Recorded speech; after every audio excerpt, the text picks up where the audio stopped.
much to look at, just a free frame for me. Well, that was a long time, and no matter how I try, those years, they just flow by like a broken down day. Make me an angel that flies from a gold reef.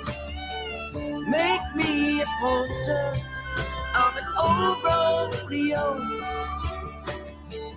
Just give me one thing that I can hold on to believe in this living is just a highway to go.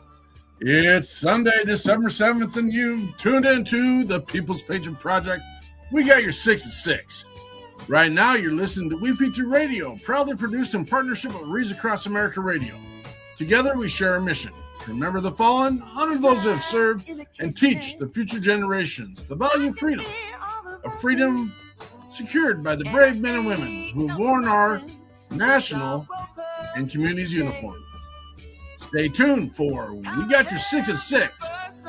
Now playing on WP3 Radio, Jen Ford, Angel from Montgomery. In the evening, and I've nothing left to say. Make me an angel that flies from a gold reef. Make me a poster of an old rodeo. Just give me one. Left, your left, hey. Left, right, your left. You got it.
Trucker.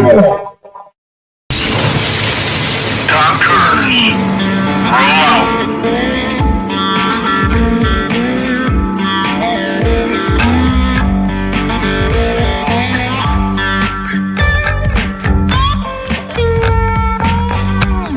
You're watching or listening to We Got Your 6 at 6 Patriot Playtime.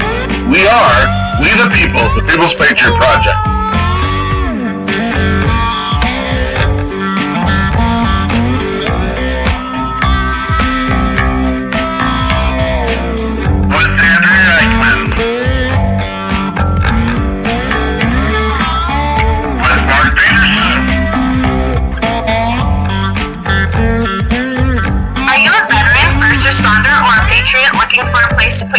Your thoughts and ideas or want to help continue the mission, you have come to the right place.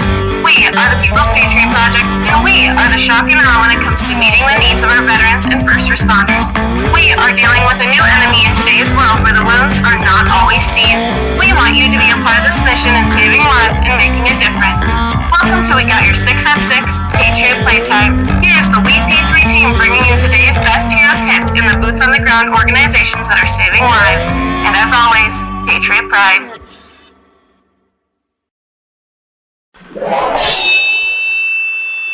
Left, your left, hey. Left, right, your left. You got it. Trucker.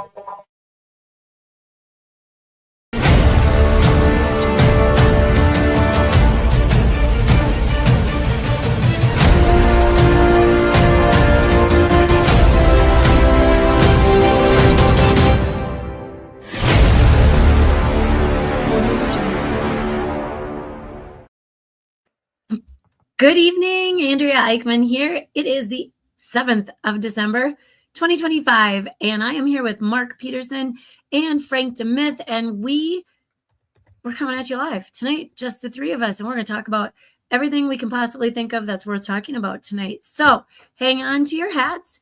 Thank you for being here, of course. We will be thanking our sponsors exceptionally tonight because they are always here for us. I'd like to thank right away Catch 22 with Derek Iozio. This guy, we call him the Godfather. Boom. He's the Godfather for us because he just kind of takes things and runs things, and we appreciate it a ton. He is Catch 22 peer support group, and the reason he's not with us on Sunday evenings is because he's out there with his group supporting. And they have coffee in the mornings, and they have coffee in the afternoons, and they have groups in the after.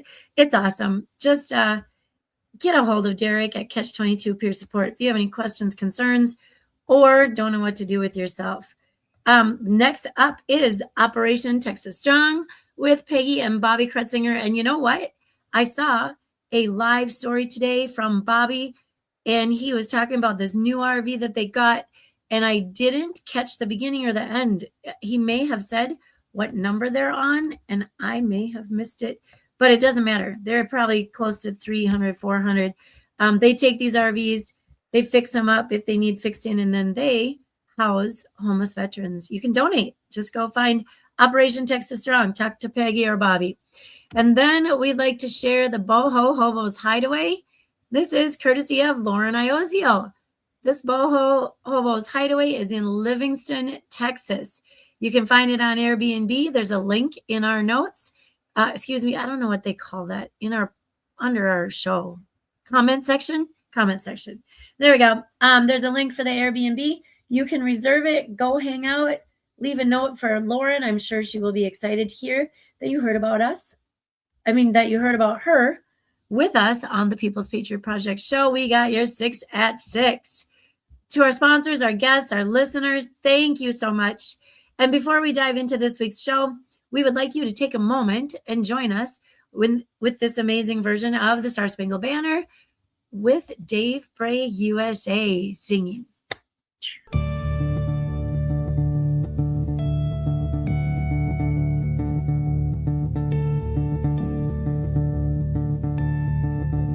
Ladies and gentlemen, please take the time to stand if you are capable of standing. Out of honor and respect, please remove your covers and prepare yourself how you need to show your greatest gratitude for the amazing freedoms and liberties we have achieved under one of the most powerful symbols in the world. Please cast your attention as we respect our old glory.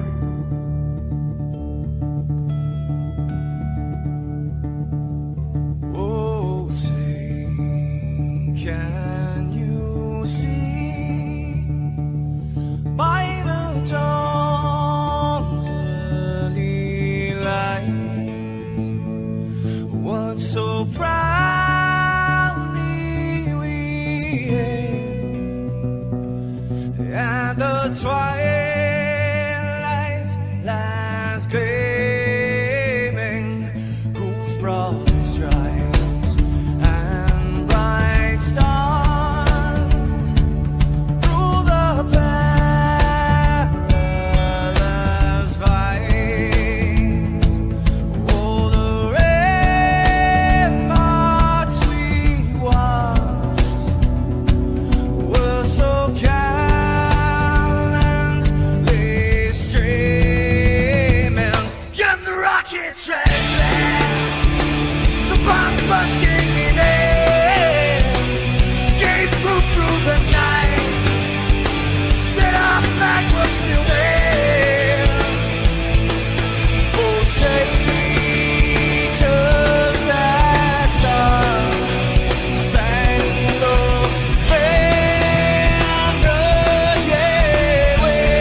It is that time, folks. It is time for the People's Patriot Project. We got your 6 at 6.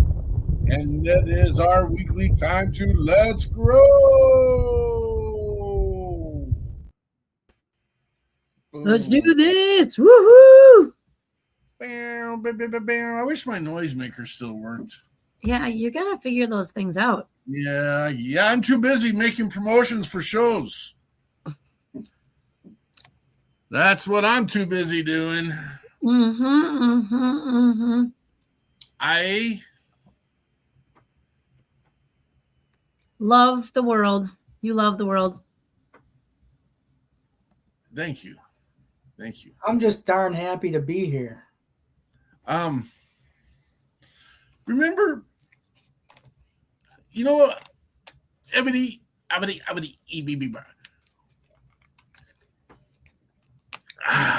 big drink, big. Let's listen to a song. I'm going to go play a song. I'm going to find a song. You know, I got a deal. This is what we're going to do. We did it recently. We're just going to do it. Hey, this is Stephen John. Life is good.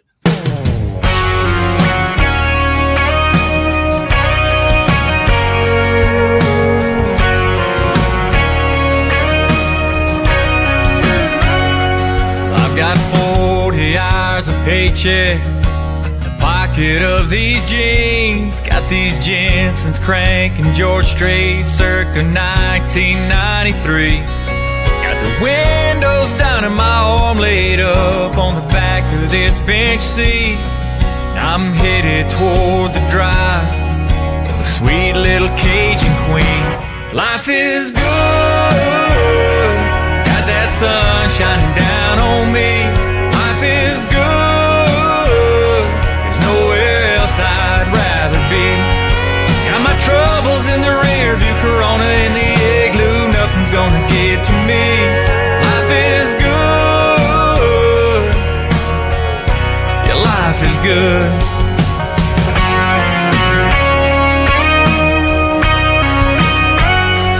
Pull on over to the shoulder, baby, can I have this dance? Truck doors open, she moves closer, persuaded the happy man. Her head on my chest, my hand on her hips, honeysuckle floating on the breeze. Hope these cars flying by don't pay us no mind, cause I don't ever wanna leave. Life is good, got that sun shining down on me. Life is good, there's nowhere else I'd rather be. Got my troubles in the rear view, Corona in the igloo, nothing's gonna get to me. Life is good, yeah, life is good.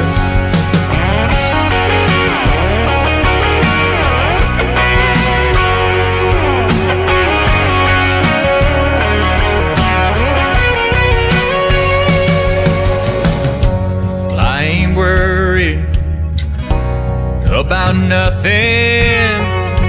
Well, I ain't worried about a thing. I ain't worried about nothing.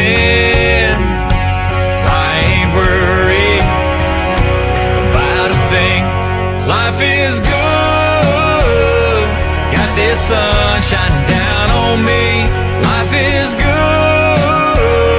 there's nowhere else I'd rather be. Got my troubles in the rear view, Corona in the igloo, nothing's gonna get to me.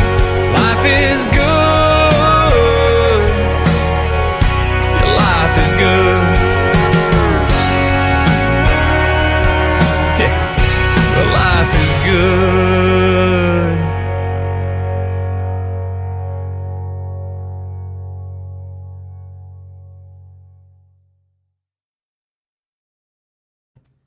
That is a super oldie, but a goodie, and an amazing human being.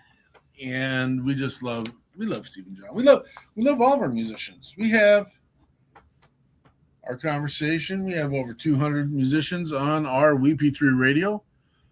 What are we doing here? This is our Sunday night show called We Got Your 6 at 6. And normally we have more people in here than we do today. And I'm trying. We've never, ever thrown our people under the bus. We've never done that. I'm not going to do it tonight. It is what it is. Life's life. Life is good.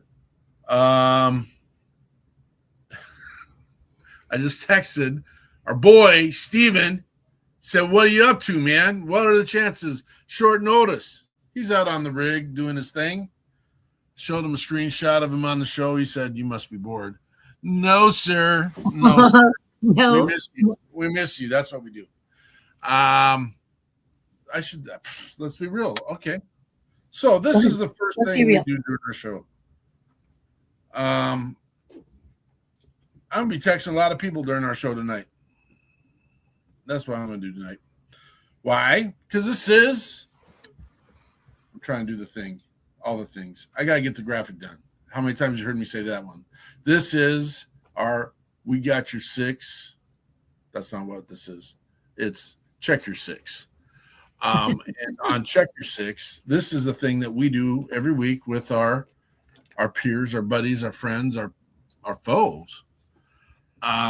We commit to reach out. But you can't reach out if you're not taking care of you and if you're not being taken care of. So the first part of Check Six is check yourself. We've been out battling. I'm battling. I got some battle things in my things are going nuts. This is Reads Across America week. We got stuff rolling. We've asked some people to do some things. They're not following in. We got people who are texting, emailing questions that I would think your typical person would be able to understand and follow through. Told Andrea we need AI to be able to answer your emails right now because some of these things are. Here's an example. Someone reached out today and said, hey, can you call this person? They're an elderly person and they missed the deadline for re-specific. And can you call them? And there's no email and there's no phone number. And it took, not an exuberant amount of time, but it took a minute or two to read it, process it. Where do I go next? And it's an automated system. So there's no email that comes with it either in that particular one. In fact, the person wrote no email in the part where it asked for the email. So maybe bot, maybe troll, maybe whatevs. Move on. So you got to check yourself. I know I'm going all over the place because we have time. I don't want to waste your time because this is going to be me, Andrew, and Frank tonight, folks. If you're not interested in that, this ain't your place tonight. Frank's going to talk about his second book. Andrew is going to talk about Reads Across America. And I'm going to ramble on aimlessly whenever I want to. And that's what we get to do. I thought I'd get a smile out of Andrea when I said that, but it's a wah-wah. Anyway. The next part of Check Your Six is grabbing your device, whatever your device is. A device is an electronical thing. We're grabbing electronical things today. And you are going to type in beep, beep, beep, beep, beep, beep, beep, just thinking of you or just checking on you or really whatever you want. You're going to copy that. You're going to paste it into 6. Novel idea, folks. Check your 6 conversations. We're checking 6 people in our lives. See how I did that? It's kind of tricky. We're going to check our 6, and you're going to send that message out to 6 people. It's the holidays, folks. I, the other day, heard a message. The news. Got people talking to me right now. There's like, what are you? Are you losing your mind? What? Yeah, I am, brah. Yeah. Oh, no kidding. There.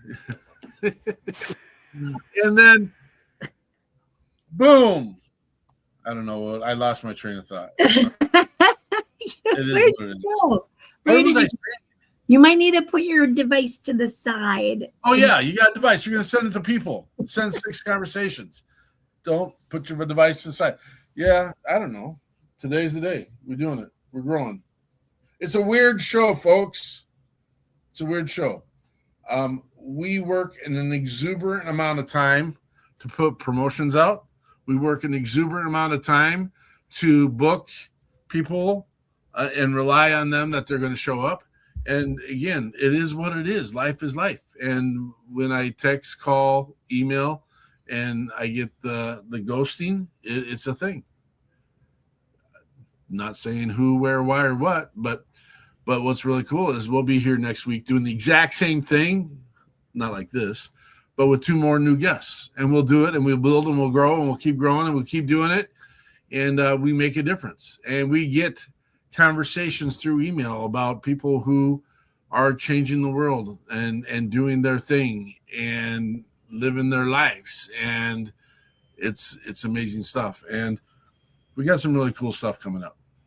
So check your 6. I want a real fancy automated graphic, blowing, exploding, all those things. That's where I need to redo the intros to our shows too.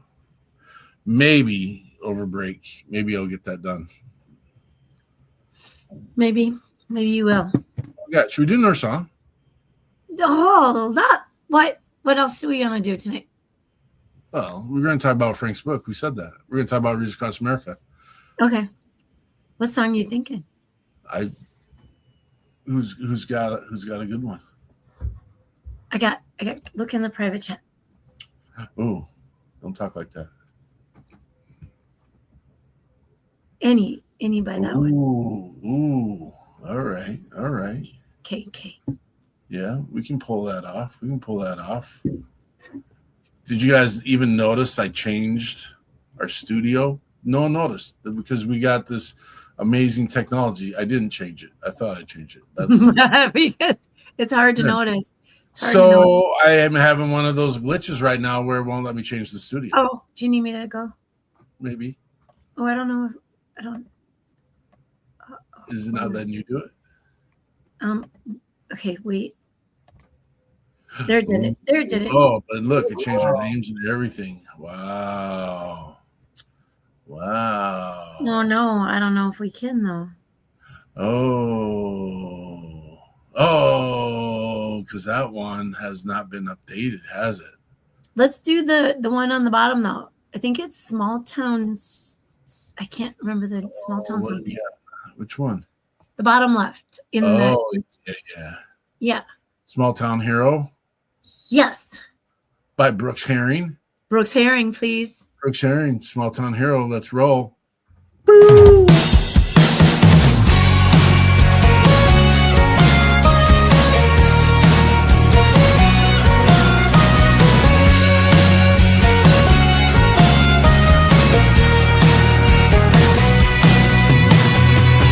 Kickstarter's got his picture from when they once stayed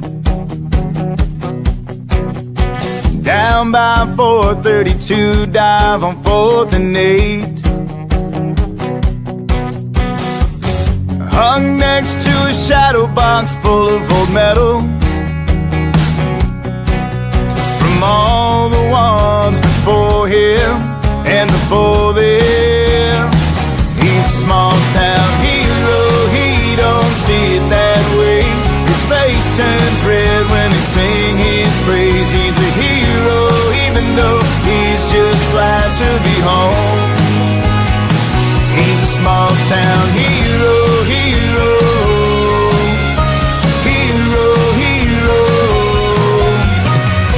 Gave up the full ride for army greens, chose the red, white, and blue over any team. He could have gone anywhere, could have done anything, could have had his share of fortune and fame, but he was hell-bent to fight like his daddy did before him. He's a small town hero, he don't see it that way. His face turns red when they sing his praise. He's a hero even though he's just glad to be home. He's a small town hero, hero. He's a small town hero, hero.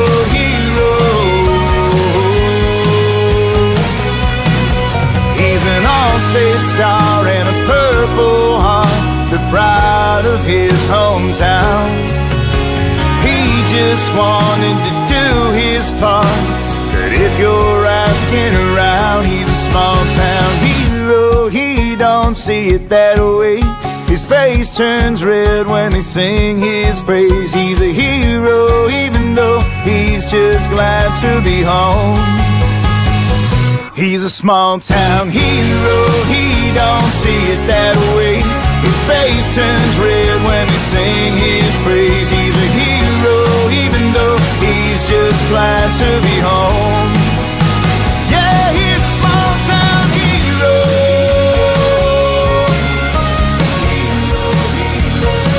He's a small town hero.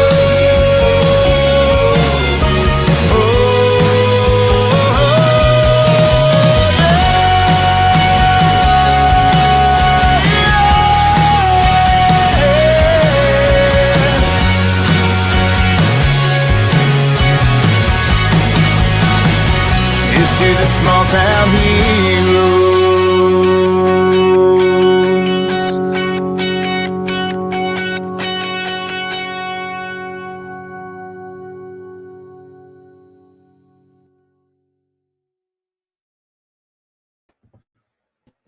That is Small Town Hero by Brooks Herring. What a beast.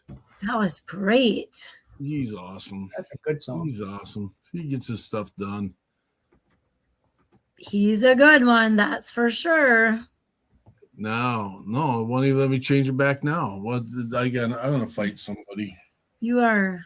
They're gonna push all my buttons tonight, folks. All my buttons are gonna get pushed tonight. Boom. You need to take a pill. What kind of pill can I get you? Speaking of pills, all right. Oh, have you seen those ads? Because I don't spend much time on Facebook, but every now and then I play some solitaire. But I see this ad. Is solitaire on Facebook?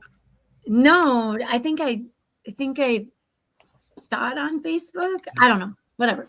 Doesn't matter. But the ads come on because I don't pay to not have ads. I just want to play solitaire. So there's in Texas, because all good things come from Texas. I just made that up. That was for all you Texans out there. They have gummies. So gummies are a hot topic in Minnesota as well. Texas has the best gummies ever. They're good that you have to cut this little gummy into 16ths and eat 1/16 of it. Yeah, I cut it in half, and then I cut it in half again, and then I cut it in half again, and then I cut this little half in half again. It's intriguing. Not that I would buy anything off an ad on a solitaire game, but it makes me giggle because I'm like, why don't you just make them smaller if they're so strong? That'd save a lot of people some trouble, especially if you're already feeling good and you want another little good, but you're feeling too good, and then you cut your finger off, and then you just laugh because that's what they do. It's just make you laugh. This is supposed to be a peaceful show. I know, cutting fingers off. Not cutting things off, for Pete's sakes. I got no idea what you guys are talking about. You don't know? I don't know. Gummies. Have you've never indulged in a medicinal item? Yeah, painkillers and other stuff after surgeries and things. Sure. Yeah, I got that too. It's funny. I grew up in Chicago, and I have never, not once, had marijuana. And it's shocking, really, because everybody around me did, but I just never. Is that shocking for you? It's shocking for people in general because, if you grow up in a place where it's everywhere, I don't even know how I didn't. I'm sure, if there's a thing as a contact high and you hear it a lot, I've been in a lot of cars, then I know the smell, but I've never inhaled. You didn't hold your breath while you're sitting in the car? I'm not trying to be a prima donna or anything. It's just odd. It's not for everybody. And that's, I mean, I'll be honest. I have tried to do the little tokey toke. Well, I personally have never gotten anything out of doing the smoke. I've tried. People say, well, you don't inhale, you don't hold it. I'm like, nah, pretty sure I know how to do those things. It's not a hard thing. You know how to hold your breath. Okay, but I can't. It gets in. I get near smoke and I almost die gagging, so I can't. Okay. I can't honestly do it. So that may not be for you as well. But You know what though? Then I can drive the boat, so it's good. Sure. I like Sure. cigars, and and Miss Eichmann will argue that she thinks I took a nap one day when a bunch of people on the boat was enjoying the devil's lettuce, and I mean, there That might have was been some other things under prescription. the what. It was prescription too. It wasn't like It any. might have been under. I might have been under the influence of other things at that time. I mean, we're in the land of the spotted cow, and The spotted cow. there's no Malort in that area. But at that time, wow. I'm bringing one of those back everywhere. You know the spotted cow, Frank? No, I know Malort, and I know I don't want any of it anywhere near me. Yeah. I'm gonna get hold of Jepson's, and I'm gonna ask them to be a sponsor to Yeah, our show. because nobody else asks, probably. Well, if you do that, don't ask them to send bottles. Yeah, to us. I think we all need to take one right before each show. That will tell us how committed you are to the mission. And we will send one out to each and every one of our guests. And we're like, hey, Jepson's Malort, may I have another? Well, that's a good way if you don't want them to ever come back. Oh. So, I mean, I won't say indulge. I mean, I've had the gummies, and they say there's a certain milligram that you should have.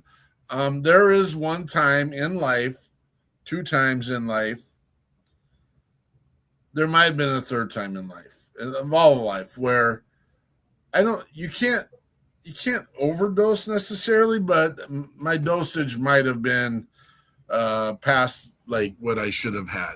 One was I had a friend that worked behind the counter at a local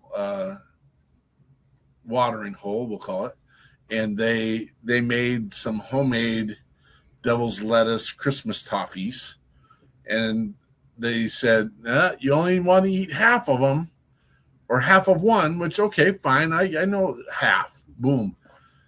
But when you're sitting there and later you have the munchies and there's halves of them all laying all over the place, and you start popping each of these halves because you don't take into account, then you have to crawl down the stairs backwards and find a way home and stuff like that. That was one experience. I joined the circus that night. I joined the circus that night. I joined the circus that night, and I was the elephant trainer. Cool. You got the elephant job. Huh. Do you really want to do this now? There's not a more perfect time, Frank. You could tell your elephant story, and then that'll be a lead into telling us about your second book. Okay, I'll do it. So, like I've said multiple times, I grew up in the city, and there's a lot of stuff to do in the city, but the one thing you don't have is a lot of open spaces. So when the circus comes to town or carnival, everybody goes, except for the little poor kids who can't get in. So me and my buddies from the neighborhood, we were hanging out when they were putting up the circus. And one of the people came over and they said, well, are you going to go to the circus? You going to come when we set everything up? And we said, no, we can't afford to buy a ticket. And he said, well, how about if you do some work for me and we'll let you in for free? Well, you know, it wasn't for free because we were working our backside off, but we all said yes. So I was probably 11 or 12 years old, and I didn't start growing until I was in high school. So I was about 4'7", and I was the shortest kid of all of us. And so the job they gave me was to help take care of the elephants. And I was not real enthused about it, but the elephants, even the baby ones, were 10 times my size. And so the first thing they did, they handed me this 4-foot shovel. It had a end of it that was probably 2 foot by 2 foot, just a guess. And it was metal, and it was wood, and you know, I'd put it up next to me, and it was as big as I was. And they made fun of me because they said that, you know, you're never going to be able to take care of this. So I was doing my best, and then one of the guys from the circus thought it'd be funny, and he was somebody I'll never forget, not for good reasons, but he came over and started giving me a hard time. And one of the things he liked to put his hands on me. And so we were working, and the elephant did what elephants do. And what came out of the backside of that elephant was some of the foulest, biggest, nastiest stuff I'd ever seen. And when it hit the ground, it splattered. And so I moved over there, and my pants were filthy with elephant poo, and I already smelled. So this guy kept on putting his hands on my back and, you know, and talking Spanish to me. I didn't understand what he was saying. So I finally had enough. So I bent over, I got as much of that elephant poo I could on my shovel, and I threw it over my back, went all over the guy. He had elephant poo from the top of his head down to his waist. And the first thing he did was try to grab me. And one of the other people in the circus came by and gave him a push, and everybody was laughing at him. So they told him that, you know, don't do that. And this one person from the circus looked at me and said, if he ever comes near you, you tell me.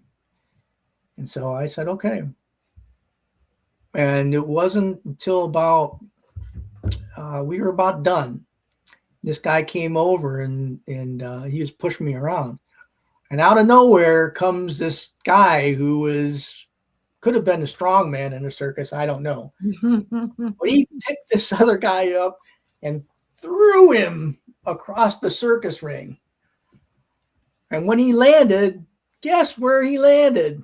Uh-oh. In another pile. So now he had elephant poo from one side to the other side and walking kind of funny, and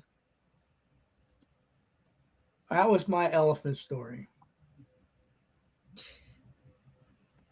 There it was.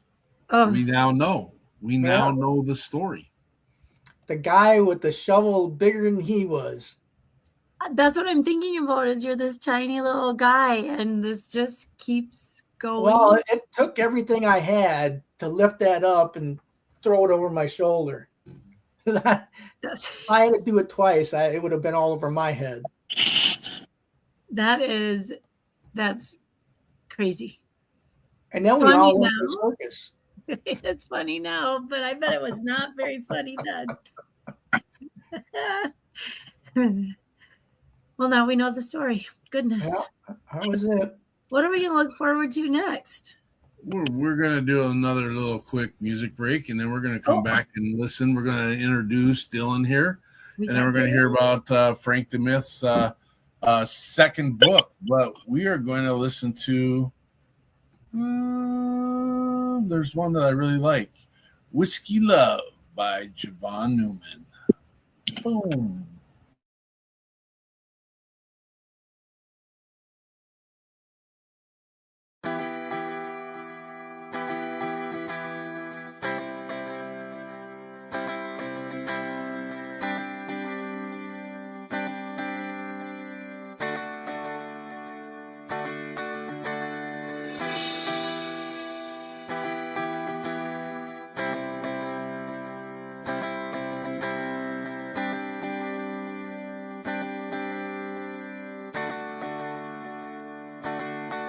Somebody call me a ride, 'cause I ain't sober.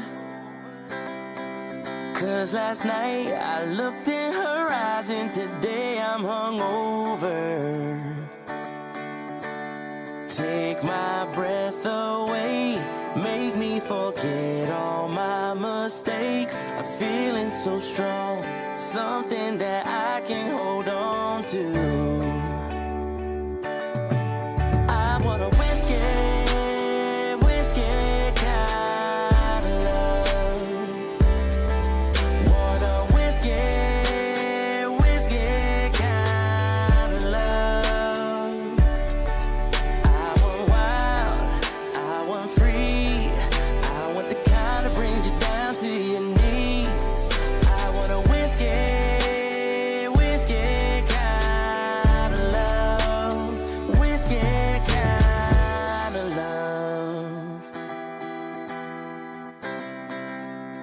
Whiskey kind of love.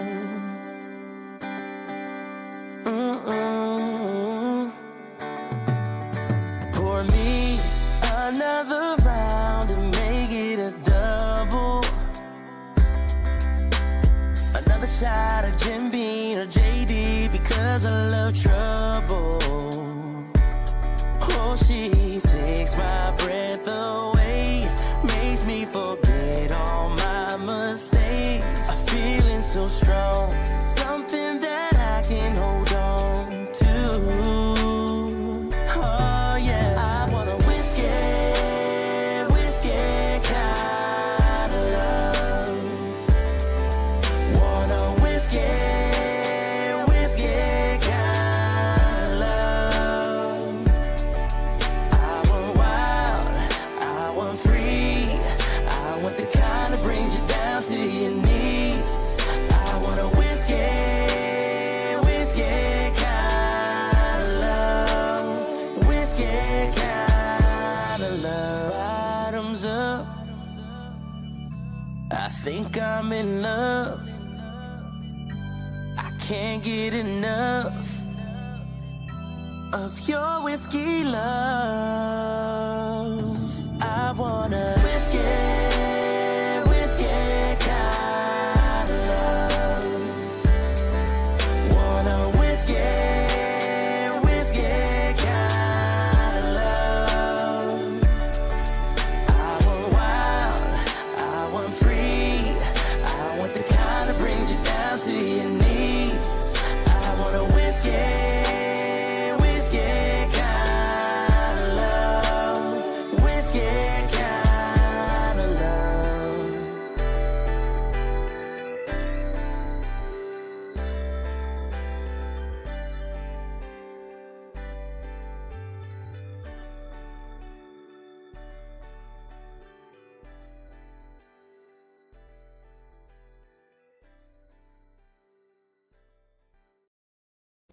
That is Whiskey Love by Javon Newman. Bam, bam, bam, bam, bam.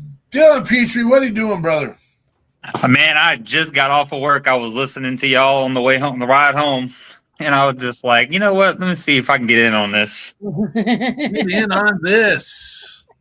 So, Because it looks like fun. oh, it was good. I do armed security for a shipyard that has a contract with the government building autonomous boats. So my job is pretty cool. Pays good, and you know it's veteran owned.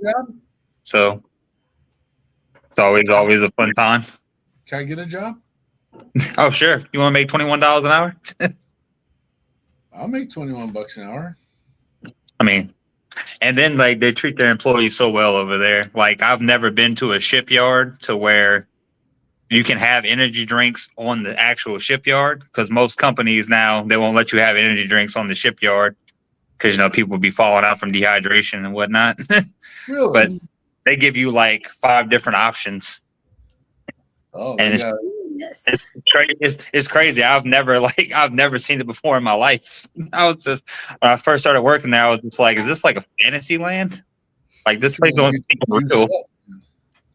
Yeah, and it's like I said, it's owned by a veteran. I think he was a member of actual SEAL Team 6, Adino something. I can't remember I can't say his last name to save my life. Were you repping the Beacon at work? Oh no, I just changed my shirt because I didn't feel like having put my company shirt on, so I took it off and I went put this on. Nice. Full disclosure. I was just like, you know what? I don't want to put my company out there, You could. I don't want anybody to think, my opinions have anything to do with my company. That's a good call. In today's world, that's a good call. Yeah. So everything I say, it's only on Dylan Petrie. Blame that cat for all the stuff that's going to happen. Hey, look, I've been monitoring your situation in Minnesota. I be seeing all kind of stuff go down over there. Okay, wait. We're talking. You must be talking about the snow right now, brother. This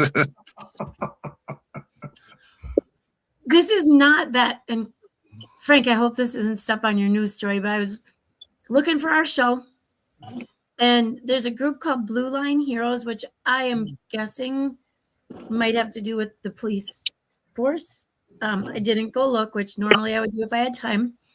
They posted this thing that says South Korea has created a patch. So it's something you put on your gums area, capable of regrowing teeth, potentially eliminating the need for dentures. Well, you already got a tooth there. You got 2. How long have you been using the product, Miss Eichmann? Look at it. They're not pearly whites, but they're claws.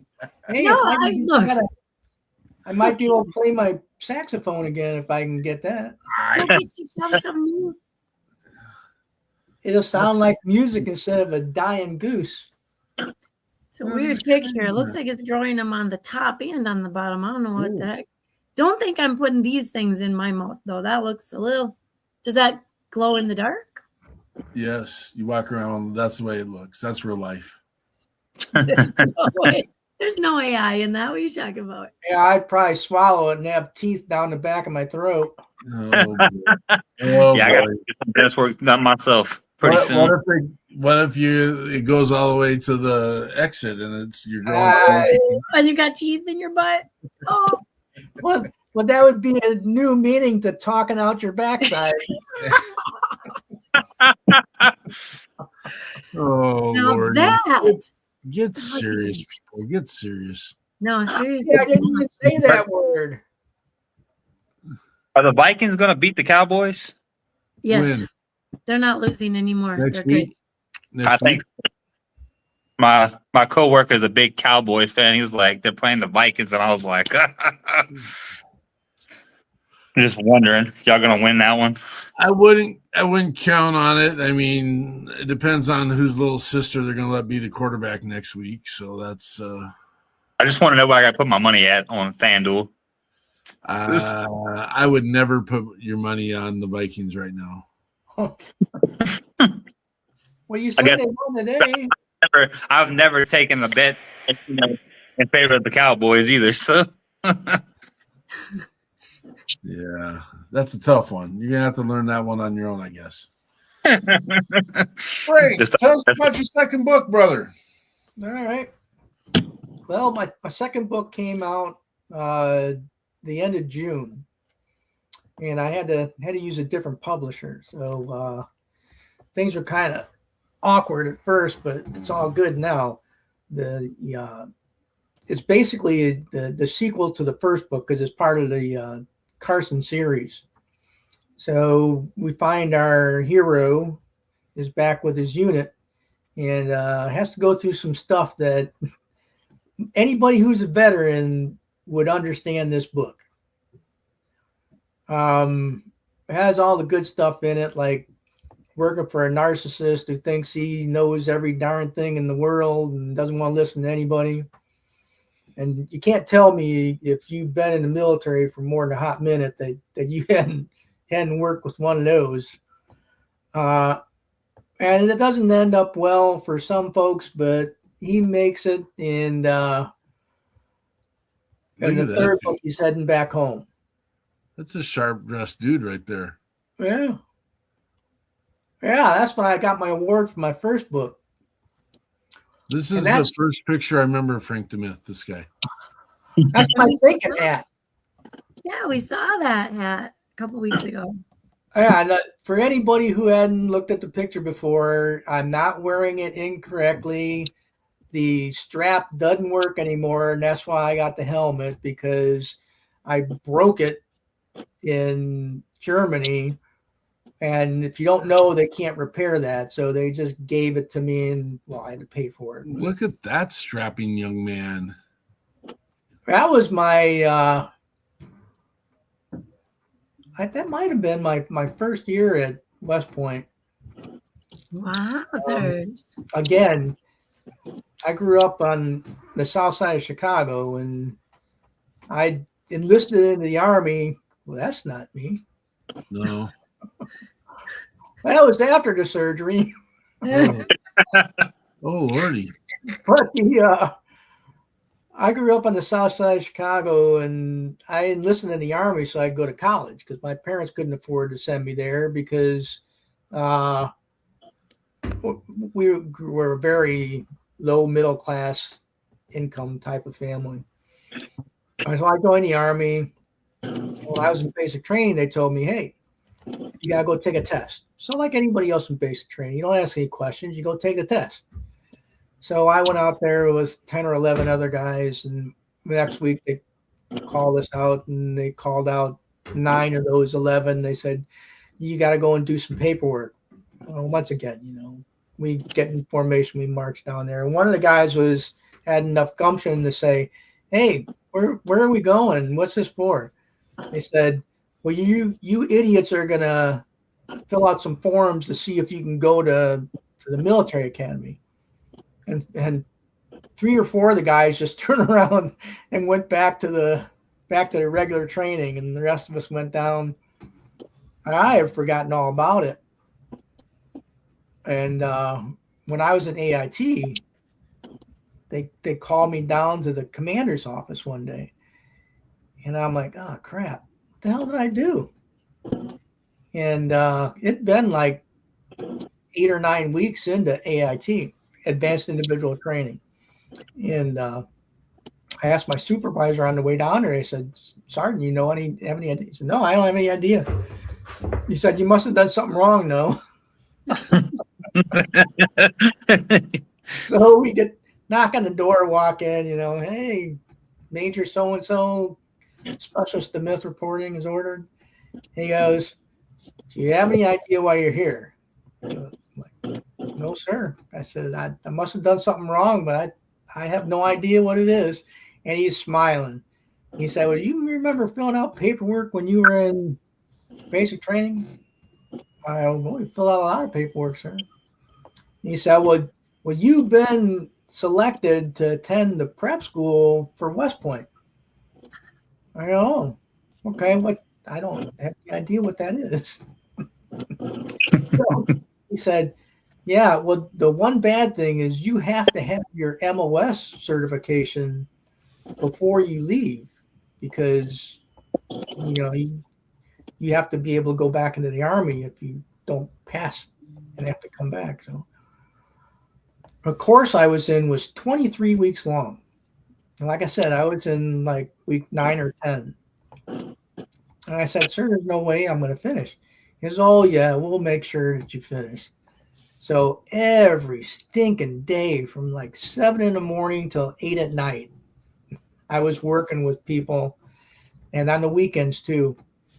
I finally did enough where they said I could graduate. They had my little ceremony in the commander's office with just me and section sergeant, and sent me on my way. But yeah, that was some good times. But my book, I personally think it's a better book than the first book. And the first book I've won multiple awards with the first book, and this one, the second one's being reviewed for an award right now. And speaking of awards, last week I got an email on LinkedIn, and it said that I was being given an award by the United Nations. And it's like, all right, I get these scam things all the time. It's just, and so I did some checking around, and it's real. And so they're giving me, they call it the Icon of Change Award. And it's like, the only thing I normally change is my drawers and my clothes every day. I mean, what did I?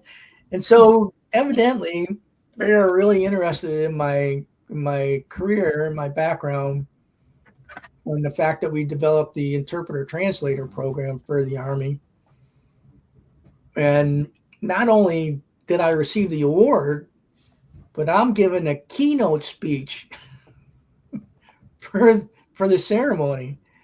And so this week I'll be working on that and trying to figure out how to send a 5 to 7 minute speech to the Philippines and have it go through. I have no idea what I'm doing. But we'll send something to them. If I have to make a copy of Law and Order and send that over instead, it'll just be good enough. Well, why can't you use this platform and do your speech in here? We can record it and send it. Oh, all right, it works for me. I mean, we could literally do this. Start your speech right now, Frank. 4 days ago. I have no idea what I'm going to say yet. I have no speech yet, brother. we got to give him a minute to get it ready, Peterson. No. A good leader can speak this from the is hip. not something I want to do off the cuff. Off the a freestyle, if you will. Yeah, this could be a good Just a freestyle. I don't know, be hemming and hawing around and sound like I'm some guy who everybody will think I stole the book because I can't even talk straight. We don't want you to do that.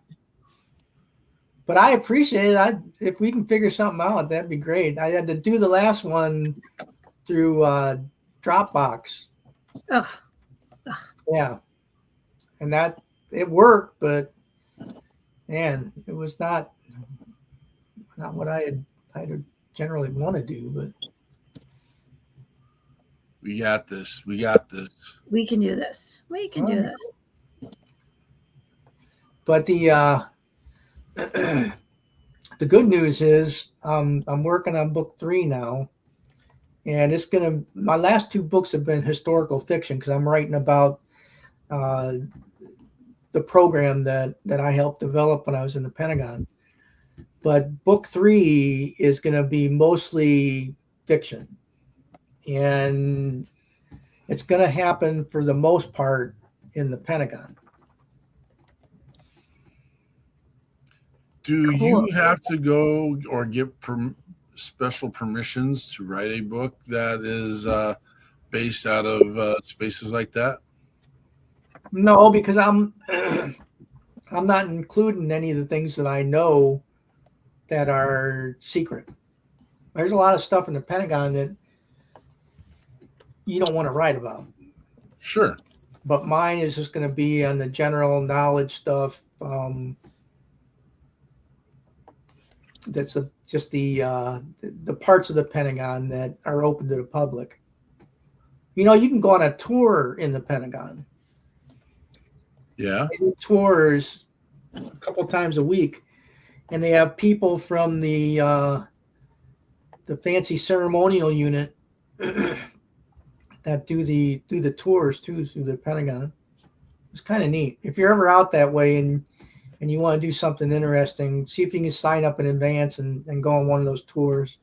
They're very, very informative. And when you go past the chapel that's in honor of the 9/11 crash, I worked about 50 meters from that point. I got there a year after the terrorist attack, but they had just finished reconstructing that part. And it was one of the most eerie things in the world at night. I worked late all the time, but because I lived like a block from the Pentagon when I was there. I was single at that time. And the general I worked for knew that I only lived a block away. So I came in early and stayed late. And whenever he needed anything, I was there. And you go down those halls at night, and I swear to God, it was one of the most eerie feelings. I've heard that from other people too, so I don't think you're wrong. Do you still have like special access to that space? No. Once you leave, everything's gone. You're just like any other civilian. I've been invited to things and gone in, but even then, I can only go where an escort takes me. I can't just walk around. Oh, they don't give you like a little pass? They're like, If you work there, like I was a contractor in the Pentagon for several years after I retired the first time. And if you work there, you got free range. You can't go into any of the classified areas unless you have to be there. That's like where I work at. Like if you're not you don't have an appointment, or if you're not doing any work there, it's absolutely hard to get on the yard I'm at. Like you just can't roll up and be like, I want to go do whatever I want, because like I said, they are building boats for the government. So so they take their security very seriously over there. You bring up building boats, and this sounds kind of funny coming from an Army guy, but one of my bucket list things, I want to go on a submarine. Oh no, I don't like to be on the water that much. Well, I just want to go. By being from South Louisiana, I just want to go on it and see what they're like. And I understand there's places in the States where they have like a naval museum or a maritime museum, and you can actually go in the submarines. So I am probably going to break all the rules right here, right now, but I actually got to go on a service nuke in San Diego with, I don't know if how much I should say here, because I'm pretty sure there were some rules that were broken that allowed me into that space. Yeah. All right. Well, what I do know is, because those guys go out to sea every year for one complete 365-day cycle, and they stay underwater the entire freaking time. Yeah. And I'm pretty confident that's not made for me. Pretty sure that's not what I want to do. No, I can't see it. You don't even get your own space to sleep. Hey, sure. You're sharing, not with one, with two other people, because there's 3 shifts. Hot bunk. Hot bedding, I like it. Yeah. Hot bedding. My uncle was on a sub when during the Vietnam War, and that's when my grandpa died. And there was no they had to send a ship out to get him. There was, technology isn't what it is now, and they weren't connected really the way they were. So somebody in a suit and swim down there and knock on it? Yeah. Hello. Open up. Hey, we need to talk to someone. Come on. I mean, it took a while. They had to put things off for a bit, but yeah, they had to track him down. Got turned into Aquaman there. No, I'm not made for going underwater. I just want to see what it's like. I'm almost more I like confident. an airplane, so that's probably like the only thing I might do, considering I'm definitely afraid of heights. I might be someone I might want to do one day, but I don't know. The jury's still out on that. Really cool. When I was at school, during the summer, you do summer training, and I went down to jungle school in between I think it was my sophomore and junior year. And we went through the jungle expert course. Where'd you do that at? That was the year when I think it was the head of the Guardia Nacional, the military in Panama.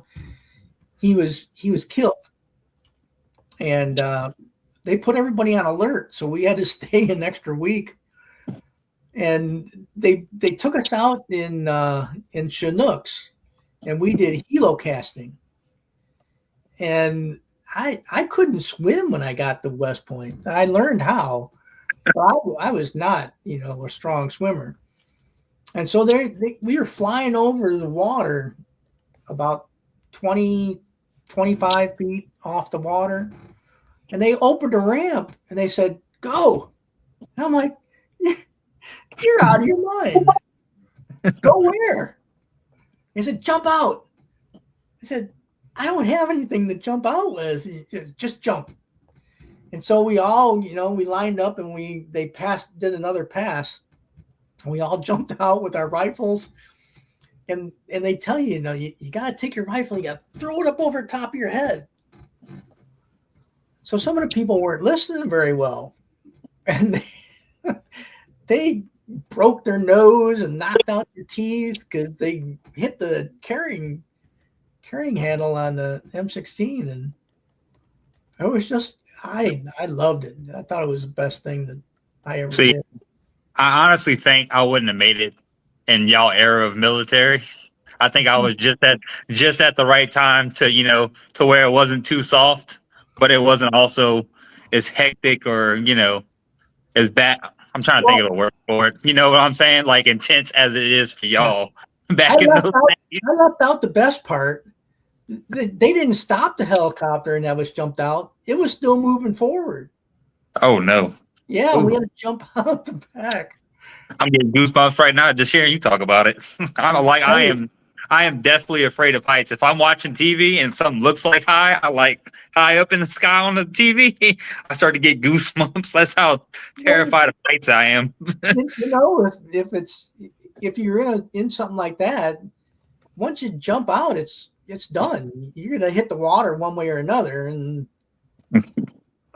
so couldn't do it. Like I said, I can't do it. Like my squad leader, when I was in the Army, he was a 82nd guy before he went to the National Guard, and I'd just be like, that's crazy. And the funniest thing is, I like hearing this story from the VA. They tell him his knees weren't service connected, and I was like, you mean jumping out of airplanes, hitting the ground hard, and you're hurting your knees, and that's not service connected? That's crazy.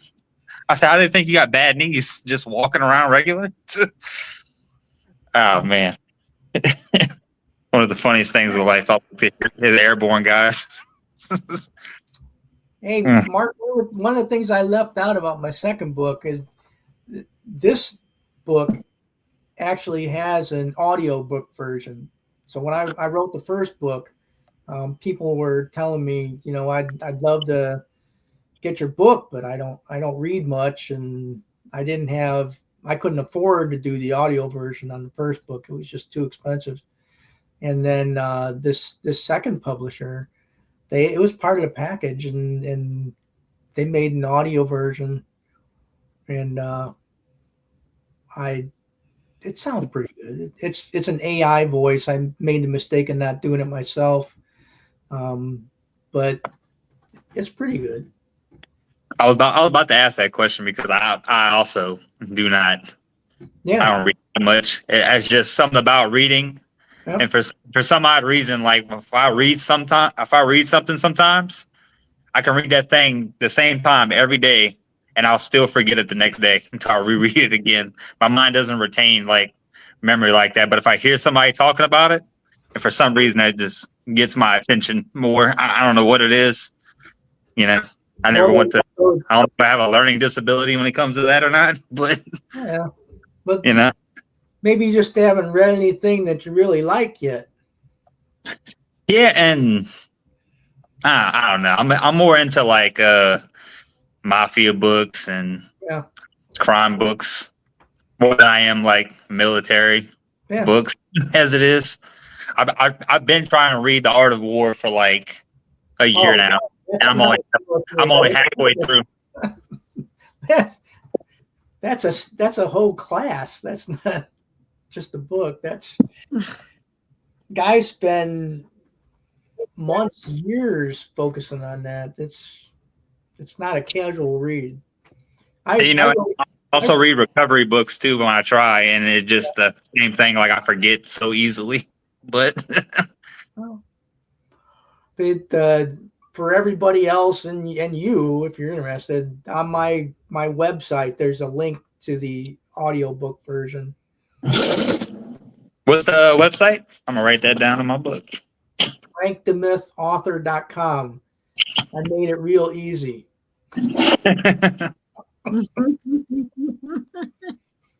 That's so I could remember how to find it.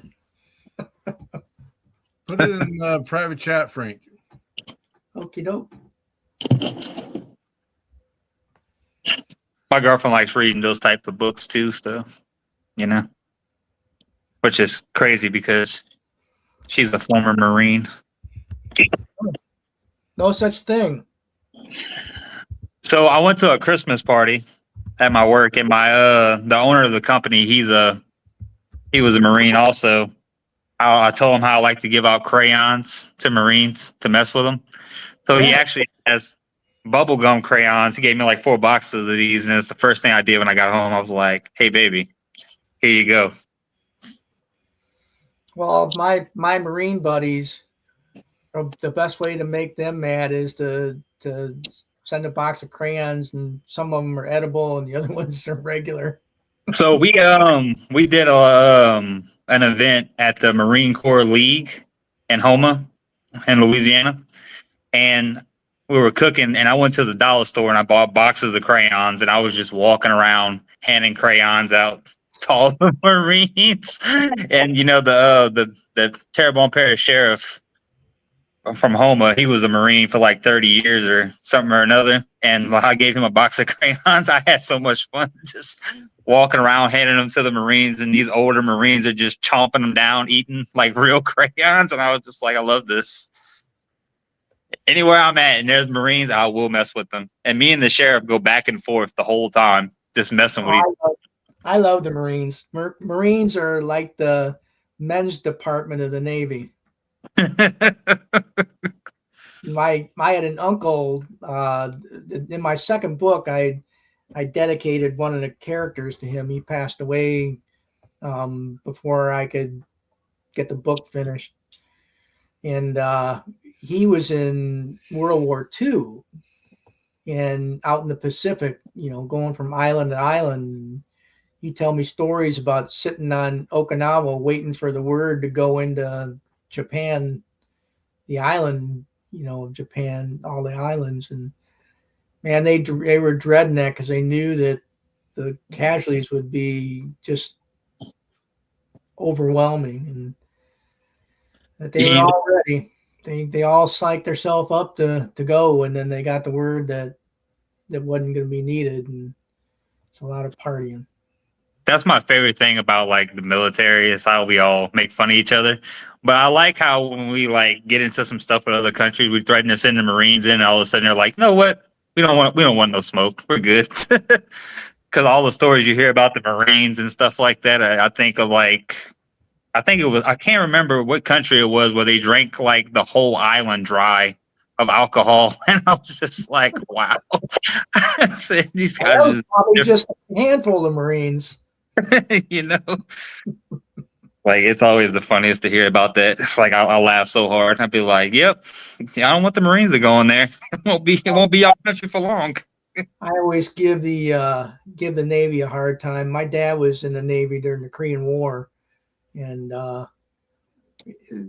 all the branches are full of good people, and we joke and go back and forth. It's okay being a fellow member of the armed forces, but if I was ever in a situation where one of the other branches needed help in a bar fight or anything else, I'd be right there. Yeah, I love always hearing about the stories about, because I don't think they make men like that anymore from back in those eras. Because when I was at that event, there's this 90-year-old Marine. He was telling me how he went to Korea when he was like 15 years old and whatnot. And I was just like, he had like, there was auction off a K-bar and the sheriff bought it. And he walked up to me and said, "Here, now you can have a real man's knife," because it was a Marine K-bar. And he was walking, the old man, I'll never forget. He's like, "That's a nice knife. I used to have one back when I was in Korea. I wish I still had one." I was like, "You know what, sir? This is yours. You can totally have that, sir." He's like, "Are you sure?" I was like, "Yes, sir. This is yours. You can have it." You should have told him, "Yeah, it's a Marine thing. I wouldn't know how to use it right." And it was telling the story about the night before, how they were all out drinking at the same bar that we had the event in. And he was like, everybody's trying to go home, and this 90-year-old man's still trying to party. It's like 3 o'clock in the morning, 4 o'clock in the morning. And I was just like, yep, they don't make men like that no more. Well, when I was in Iraq, I had Wi-Fi and everything. So, I actually got to talk to my family members a whole lot, and my girlfriend at the time. So, I kind of had it easy. Not really that much easier, but, I still saw some stuff. But, I don't know if I would have made it back in like the invasion of Iraq or Gulf War, Desert Storm. I don't know. I just don't think I would have made it. It's just, I was born in 92, so just have to say y'all old or anything. You were born when? 92. I got boots that are older than you. I see. I knew that was coming. I see. I knew. I like to mess with everybody because I feel like I'm like the youngest out of almost everybody. Yeah, my God, you weren't even alive for the first Gulf War. Yeah. And it's even funnier because when I went to a veteran rehab because I was addicted to painkillers for a while, and it's always fun to like hear their stories because I'm like the youngest guy in rehab, and there's a bunch of older guys. They're talking about the invasion, and I was just like, that's crazy. And I always laugh at their stories because it was just such a different time back then. It was probably one of the most successful military campaigns in history.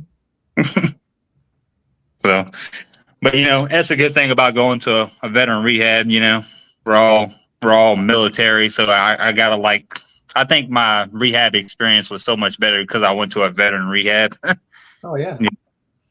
Because I didn't think I would have made it just going to like a facility that I felt like a prisoner that I was locked down. This place I went to was like summer camp.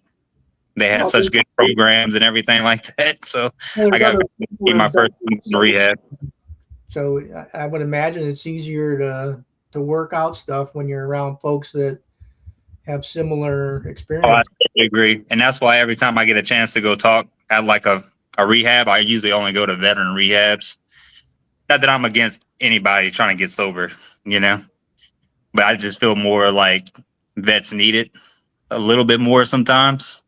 Yep. That's just opinion, it's just how I feel sometimes. I think everybody, if you're addicted to something, you should, if it's destroying your life, you should try to get a little bit of help. Because I've been sober for almost 15 months now. Yeah, almost. I have an app for it that tells me. When I first rehab, I was like, I said, look, I don't know how long I've been sober. I just said the date. Well, just keep moving forward. Oh yeah, and I have like my girlfriend is like totally 100% with it. Like I don't have no problems in sobriety with my girlfriend. Sometimes I joke with her and be like, you know what, maybe I should pop a Percocet, and she'd be like, how about I beat your ass instead? You know, she's one of those. My girlfriend's part Latina, so you know, I get scared sometimes. I ain't gonna lie to you. Yeah, well, my first two wives were Hispanic. Oh Lord, you're alive. So there is hope. I like it. Yeah, I had a couple daughters with my first wife, and I bet you had fun. we just didn't. We couldn't make things work. But the best thing was my two daughters, and my first wife was a good mom to them, and she raised them. I mean, my youngest daughter was only 3 years old when we separated. And my current wife and the woman I wish I had met first, we've been married for 20 years now. It seems like just yesterday. It's just the best thing in the world. And it's always funny because I don't speak fluent Spanish. Like if you're talking to me in Spanish and like I can kind of read context clues into the situation with some words and get the gist of it. But every time she's talking to me in Spanish, I'd be like, mami, English. I don't know. That's a good thing. When I started dating my first wife, she didn't tell her parents that I understood and could speak a little Spanish. So I'd sit there and listen to them saying things about me, and that's the funniest thing ever. And then one day they said something, and I answered back, and they're like, "You can speak Spanish?" I said, "Oh yeah." And they looked at their daughter and said, "He's been here all this time, and you didn't tell us that he could speak Spanish?" And it is so fun because I have 3 uncles that are all Hispanic, and I grew up around them. I still speak fluent Spanish. I feel so bad sometimes. Oh, sorry, we got a little tangent there. Got away from us. Sometimes that's how our show goes. I love it. So good. I'm a little bit of a wild card sometimes. You got to watch me. I'll go off into different subjects, and then you got to reel me back in. Can you play the saxophone or guitar or anything? I mean, if you want to listen to it be horrible, then sure. Well, we normally have a musician on.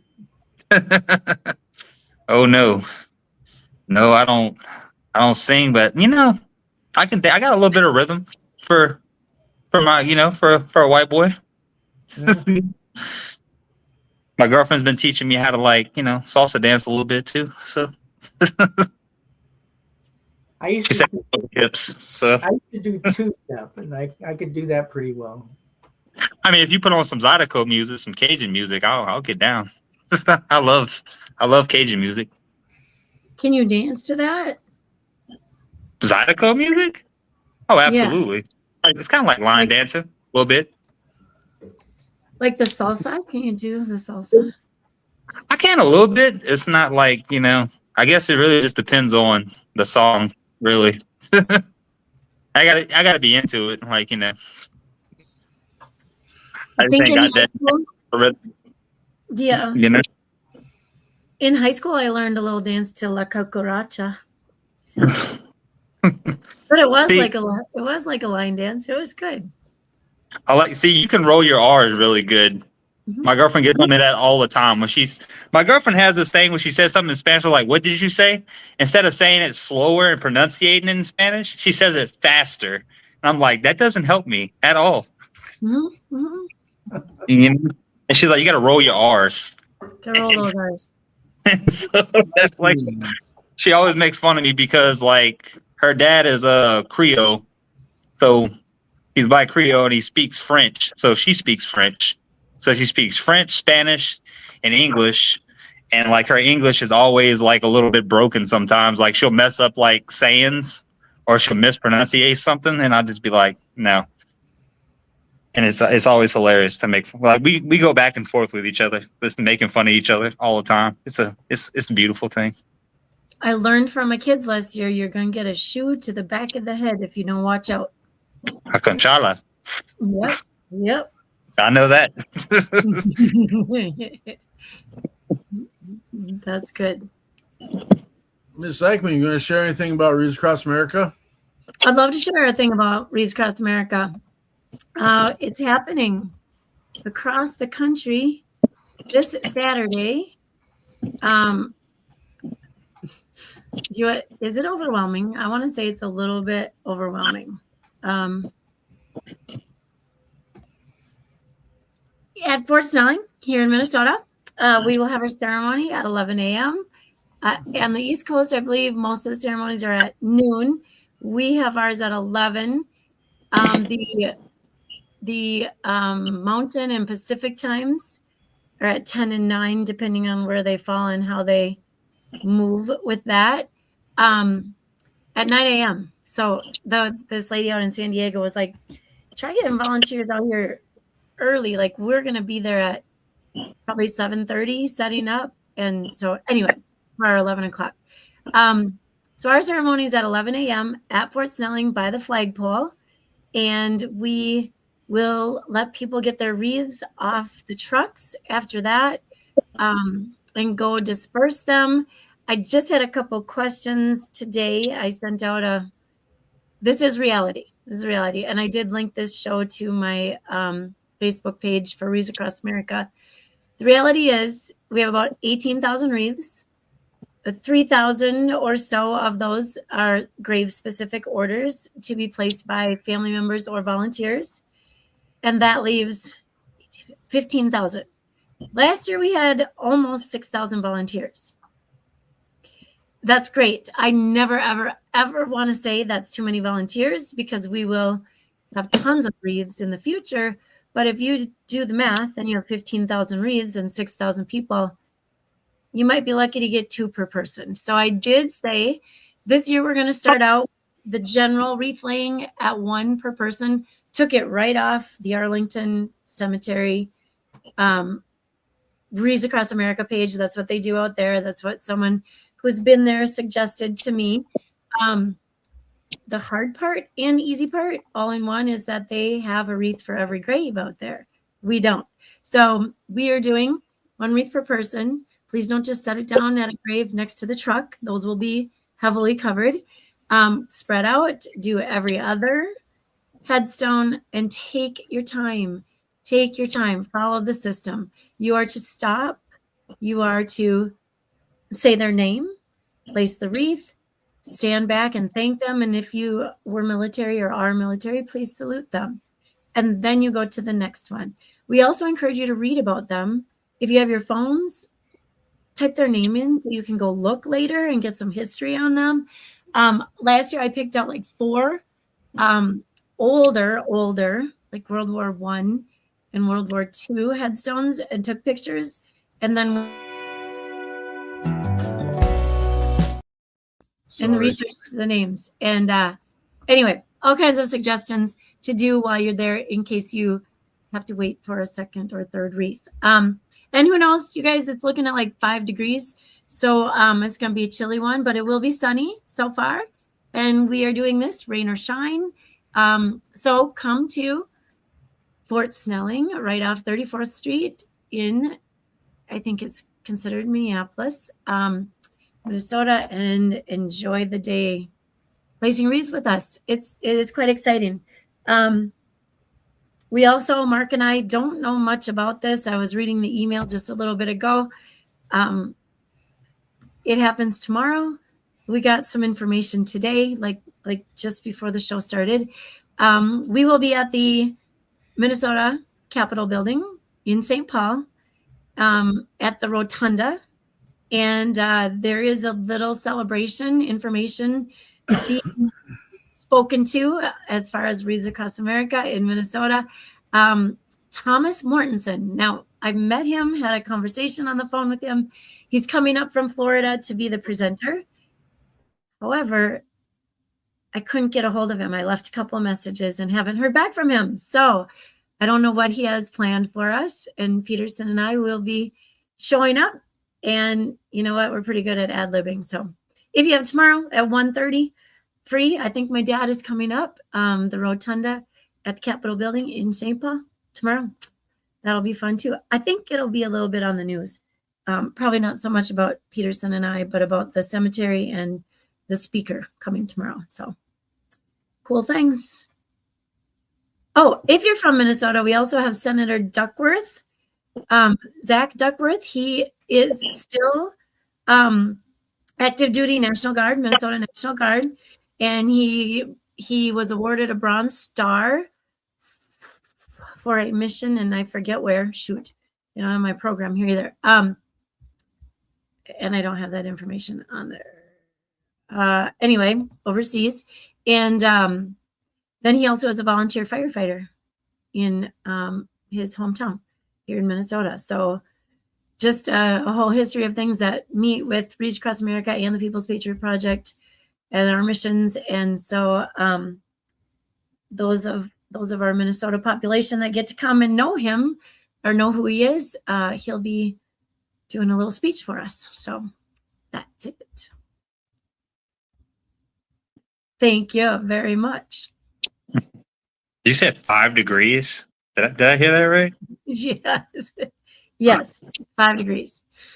Well, this one you said 5 degrees. I was like, oh God, I caught a chill. That's Fahrenheit. Fahrenheit, not Celsius. That's Fahrenheit, 5 degrees. If we're lucky. Oh Lord, hot degrees. Yeah. Phew. That's chilly. Yeah, I don't see how y'all do it. It's starting to get a little bit cold down here, and I'd just be like, oh Lord, I'd be freezing. I did see that you were 55 today, maybe 55-ish down there today. Yeah, it was 55, but in the morning times, like when I get to work around like almost 5 a.m., it's freezing out there. And you know, a lot of people can't really see, but I have a mohawk and my sides are shaved off, so my head be cold, so I got to put a beanie on all the time. You'd freeze your little hiney up here. Oh, I definitely would. I don't like cold weather. Hurts my bones. Isn't that like an oxymoron? Sunny and 5 degrees? Yeah. That is called Minnesota's way of trying to make it better. I can't even tell you what, because I'm not a fan. Yeah. I don't know what to say, because it's Minnesota. Peterson, you like that kind of stuff. Oh, you're muted. The only good thing about cold weather is gumbo. It's gumbo season. I thought that was the name of that little green guy on the cartoon show. Gumby. Pokey and Gumbo. Yeah. You got me on that one. That was funny. I knew exactly what you were talking about, and I was like, it is definitely gumbo season, and I love gumbo. I really can't eat gumbo when it's hot, because you can, but you just be sweating a lot more. A lot more. Jeremy Daniels, good to see you, brother. There he is. Well, Louisiana's weather is bipolar. Like, it's one day it's sunny, noon it's raining, and then back to sunny again, and then probably every once a decade we get some snow. Snow? Yeah, it snowed last year. It was, So I got a good opportunity to go out there and take my Facebook pictures, because that was the first time in my life that I've ever been in snow in Louisiana. That's craziness. That's I can't remember not one time I've been in Louisiana where it snowed throughout my 33 years of living. So, of course, I got out there and was taking pictures, and I was actually in rehab when it snowed, so everything was shut down for like 4 days because nobody could drive. The staff had to go stay in one of the houses that we had on location. So, it was pretty fun. I made a snowman for the first time in my life. Didn't turn out very good, but it was okay. good that you did it, though. Oh yeah, I loved it. I was throwing snowballs at people. Maybe because all the other older guys couldn't run and chase after me. So I was like, if you were in Chicago, those snowballs would have rocks in them. oh yeah, I'd probably have to wear Kevlar down there in Chicago. That ain't gonna help. Careful. Well, guys, I hate to cut y'all short, but I have to go actually cook some food, and I've been up since like 4 o'clock this morning. It takes me like an hour to get to work, so my commute is like. You, brother. Thank y'all for having me. I'll be on here and seeing y'all. I was just in the car on the way back, and I was like, you know what? Let me see if I can hop on this. It was a good idea. Thank you for stopping in. Thank y'all, everybody. All right. Have a good Merry Bye-bye. Christmas days. Thank you. You too. Bye. Peterson, can we have Alrighty. another song? Yeah, well, let's see. Are we ready to just shut her down? Okay, yeah. Real quick, we got our guests from coming up next week. We've got Conrad Weaver, movie director for PTSD 911 movie. He'll be here with us.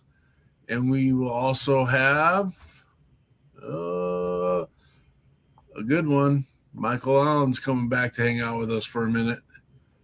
And it's again, we'll be here every Sunday at 1800 Central Standard Time. We got this. We'll roll. We do have another song. Well, we have a lot of songs actually, but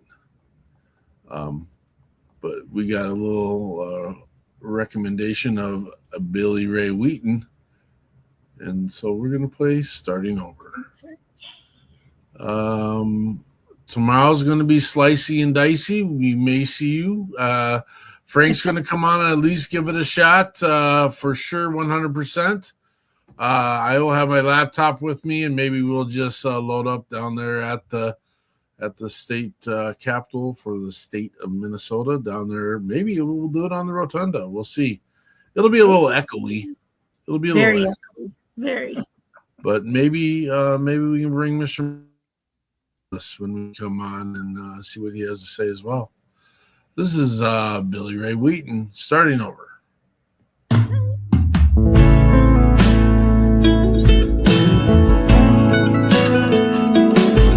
Gonna code you from the silence, a feeling I can't explain.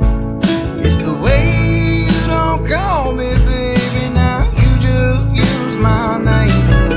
And the way you say I love you don't carry the same emotion. Makes me feel like we just going through the motions.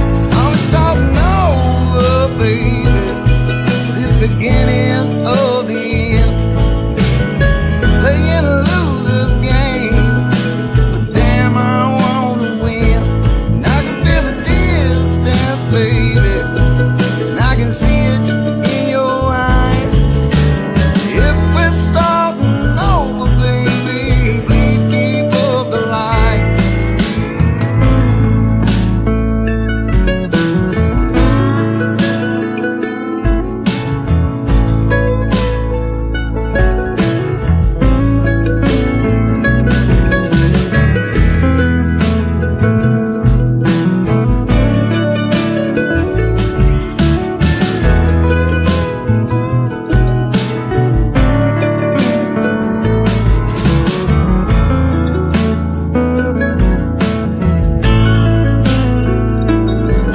I'm breaking through the ashes, trying to find a spark. You've gone inside and left me, baby, fumbling through the dark. I can feel your indifference, and I know just where to place the blame. Letting you slip through my fingers leaves me crying in shame. If we're starting over, baby, this really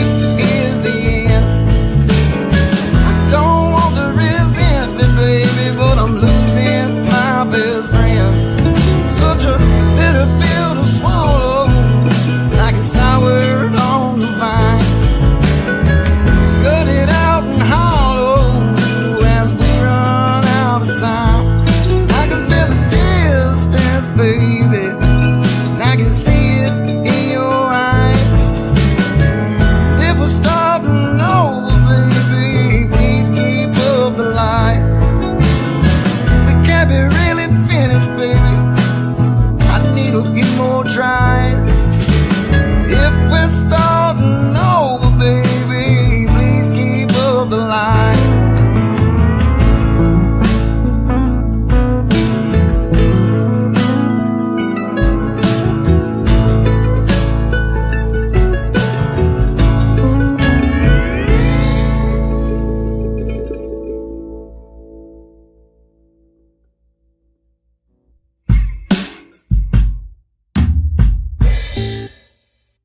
Hell yeah, we'll call that done.